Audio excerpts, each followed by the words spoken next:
बोलिए गणेश भगवान की जय। बोलिए शंकर भगवान की जय। ओम नमः शिवाय। मेरे प्रिय सनातन प्रेमी, आज हम आपको बताएंगे कि रावण ने कैलाश पर्वत को उठा लिया, फिर धनुष क्यों नहीं उठा पाया। आखिरकार इतना भारी धनुष था जो कैलाश पर्वत से भी ज़्यादा भारी हो गया, और श्री राम ने उस धनुष को कैसे तोड़ दिया। आइए आज जानेंगे हम इस वीडियो में।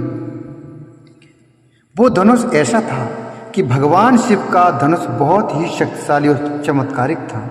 शिव जी के पास जो धनुष था उसकी टंकार से ही बादल फट जाते थे और पर्वत हिलने लगते थे। ऐसा लगता था मानो भूकंप आ गया हो। यह धनुष बहुत ही शक्तिशाली था। इसी धनुष के एक तीर से त्रिपुरासुर की तीनों नगरियों को ध्वस्त कर दिया गया था। इस धनुष का नाम पिनाक था।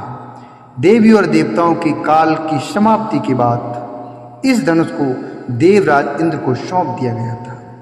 देवताओं ने राजा जनक के पूर्वज देवराज को दे दिया।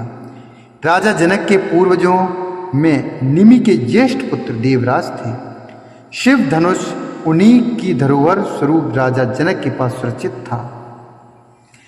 उनके इस विशालकाय धनुष को कोई भी उठाने की क्षमता नहीं रखता था, लेकिन भगवान राम ने इसे उठाकर इसकी प्रत्यंचा चढ़ाई और इसे एक झटके में तोड़ दिया। श्री रामचरितमानस में एक चौपाई आती है, उठो राम भंजो भव चापा, मेटहु ताति जनक परितापा। उठौ राम भंजहु भव चापा, मेटहु ताति जनक परितापा, मेटहु ताति जनक परितापा। गुरु विश्वामित्र जनक जी को बेहद परेशान और निराश देखकर श्री राम जी से कहते हैं कि हे पुत्र श्री राम, उठो और भवसागर रूपी इस धनुष को तोड़कर जनक की पीड़ा का हरण करो, अर्थात उनकी पीड़ा को दूर करो। इस चौपाई में एक शब्द है भव चापा, अर्थात इस धनुष को उठाने के लिए शक्ति की नहीं बल्कि प्रेम और निरंकार की जरूरत थी। यह मायावी और दिव्य धनुष था। उसे उठाने के लिए दैवीय गुणों की जरूरत थी। कोई अहंकारी उसे नहीं उठा सकता था। रावण एक अहंकारी मनुष्य था, और जो भी व्यक्ति वहां उठाना चाहते थे वो एक अहंकारी थे। वह कैलाश पर्वत तो उठा सकता था, लेकिन धनुष नहीं। धनुष को तो वह हिला भी नहीं सकता था।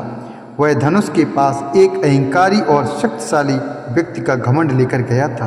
रावण जितनी उस धनुष में शक्ति लगाता था, वह धनुष उतना ही और भारी होता जाता था। वहाँ सभी राजा अपनी शक्ति और अहंकार से हारे थे। जब प्रभु श्री राम की बारी आई तो वे समझते थे कि यह कोई साधारण मनुष्य जब प्रभु राम की बारी आई तो वे समझते थे कि यह कोई साधारण धनुष नहीं बल्कि भगवान शिव का धनुष है। इसीलिए सबसे पहले उन्होंने धनुष को प्रणाम किया, फिर उन्होंने धनुष की परिक्रमा की और उसे संपूर्ण सम्मान दिया। प्रभु श्री राम की विनयशीलता और निर्मलता के समक्ष धनुष का भारीपन स्वतः ही तुरोहित हो गया, अर्थात हल्का हो गया, और उन्होंने उस धनुष को प्रेम पूर्वक उठाया और उसकी प्रत्यंचा चढ़ाई, और उसे झुकते ही धनुष खुद व खुद टूट गया। कहते हैं कि जिस प्रकार सीता शिव जी का ध्यान कर सहज भाव बिना बल लगाए धनुष उठा लेती थी, उसी प्रकार श्री राम ने भी धनुष को उठाने का प्रयास किया और सफल हुए। बोलिए सियावर रामचंद्र भगवान की जय। बोलिए शंकर भगवान की जय। दोस्तों, अगर यह जानकारी आपको अच्छी लगी तो कृपया वीडियो को लाइक और चैनल को सब्सक्राइब करें। कुछ बोलना हो तो कमेंट बॉक्स में लिखें। धन्यवाद।